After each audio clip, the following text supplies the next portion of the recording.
Hello, it's Alex, the Bookubus.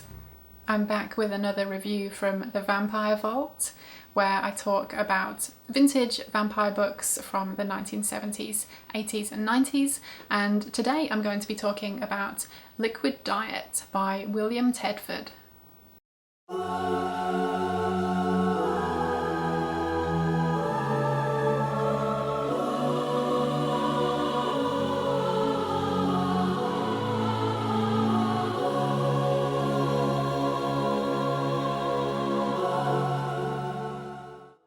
Liquid Diet by William Tedford was originally published in 1992, and this is set in small town USA, and we are following a character called Melissa, who is a teenage girl, and she just has a pretty regular teenage life. The town that she lives in has rapidly decreased in population over the years due to lack of industry, lack of jobs, but it's the kind of town where pretty much most people know each other, and she is still at school, and one of her neighbours is a teenage boy called Troy. I believe he is a year older than her, and she has recently started to notice him. I think she has a little bit of a crush on him, but he is a bit of a weird kid. He doesn't really have any friends, he's just kind of a loner, and no one really notices him. He just kind of fades into the background. But yeah, Melissa has recently started taking notice of him, and he actually lives on the same street as her, so she can see his house from where she lives. And she has been noticing some strange goings on over at Troy's house and with Troy's behaviour. So she and her best friend Janet start to do maybe a little snooping, a little spying, and see what they can find out. But as things go on, Melissa also starts to find out some things not only about Troy, but also about herself. Another thing going on in this small town is a quite large number of deaths of elderly people, and they're all showing similar signs when they end up in the morgue, and there isn't much blood in their bodies, but there are seemingly no injuries or anything like that, or anything that they can find out that could have caused this. And a doctor is actually brought in specifically to take a look at these deaths and see what he can find out. His name is Randolph, and he's in his mid-30s, and he has had some things going on in his past, and basically is doing this for a favour to someone else who he kind of owes a favour to. We are also introduced to some other characters in the town, and yeah, the story unfolds as we learn a bit more about what Troy is up to, and we learn more about Melissa, and yeah, what is going on in this small town, what is happening to these people. I really enjoyed this one. I rated it 4 stars. I thought it had some really interesting ideas. It had a pretty unique concept with regards to the vampire and the vampire story. It has that small town horror vibe, which I really enjoy, and an interesting cast of characters.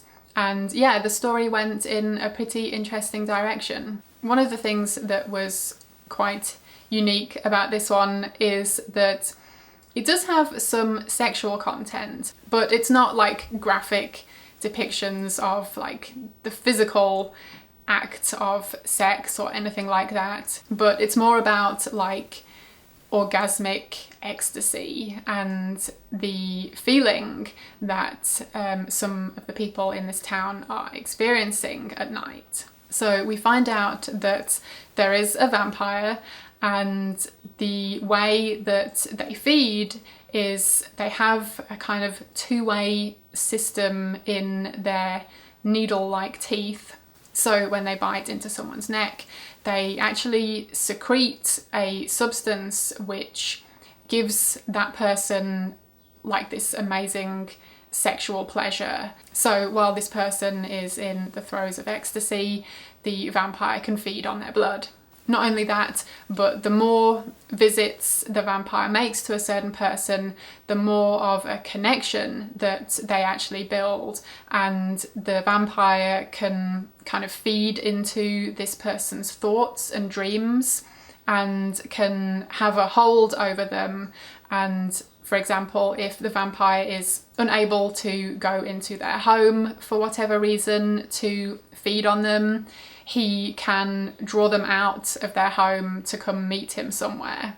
I thought those scenes were really well written. They didn't fall into the cheesy territory. So there is a little bit of a science fiction angle to this story, I would say. If you're not a sci-fi fan, I wouldn't let that put you off this book, because I don't think it's like overtly sci-fi. I'm not a very big science fiction reader. It's not really a genre I gravitate towards, but the inclusion of it here I thought worked really well. And having a quick look at the author's bibliography, it looks like he is mostly a science fiction writer. At least that's the gist that I got. So if you're more familiar with the author, then please feel free to let me know. But yeah, I think he did an excellent job writing what is primarily a horror novel here.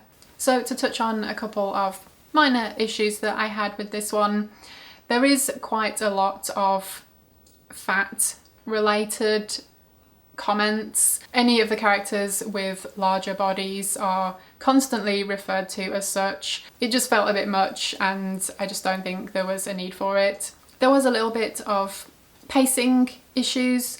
I thought I was really enjoying it to begin with and for like the first chunk of the story, and then we're introduced to some more characters and I don't know, it just felt a little bit disjointed, and I didn't feel like at that point, you know, I didn't know why these characters were here and why were they relevant to the story, and I just wanted to get back to the earlier part. But I'm glad I kept reading, because it definitely does all make sense and all of the characters do tie into the story really well. Another thing is, not necessarily an issue actually, but just something that popped into my mind that I wanted to mention, is that rape is mentioned quite a few times throughout this book, and it's not in the sense of physical rape, but it is the way that the vampire feeds is, yeah, kind of like a rape of the mind, and it's able to, yeah, get into a person's brain and their feelings and their dreams and stuff. So that is mentioned quite a bit here throughout the story, and yeah, just wanted to give a heads up on that if that might be something you don't want to read about. I don't want to go into too much spoilery detail on either the story itself or the vampires, but yeah, there was some unique elements going on here. I thought the concept of the vampires was really interesting. But yeah, overall I thought this was a really good read. It was effective. There were definitely scenes here that I, yeah, just didn't know in the moment how they were going to play out, so I was curious to keep reading and find out. Another thing, and kind of slightly on a side note, the other videos that I've done in my Vampire Vault series, I have wanted to tailor an outfit or a look to the book itself, and so if it gives me a particular character or at least an era that I want to evoke, I can run with that.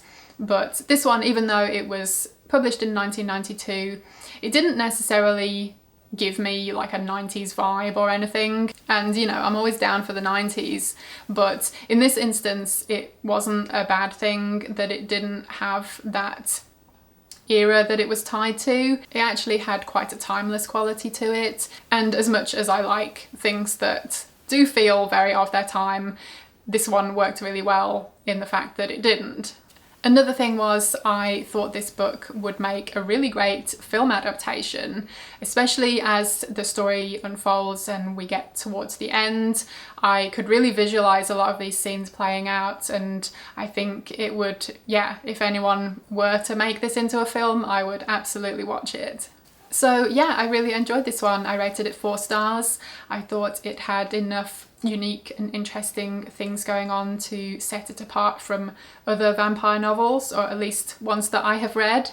And oh, there was one line that I wanted to read because it was one of my favourite lines of the book, and I won't say who the character is, but this is a character talking. It says, "There'd be more spiders in the world," he said quietly, "if flies were as accommodating as you." I just thought that was really cool. So those were my thoughts on Liquid Diet by William Tedford. Let me know if you have read this one. I would love to hear what you thought. Thank you ever so much for watching. I hope you enjoyed it, and hopefully I will see you again in my next video.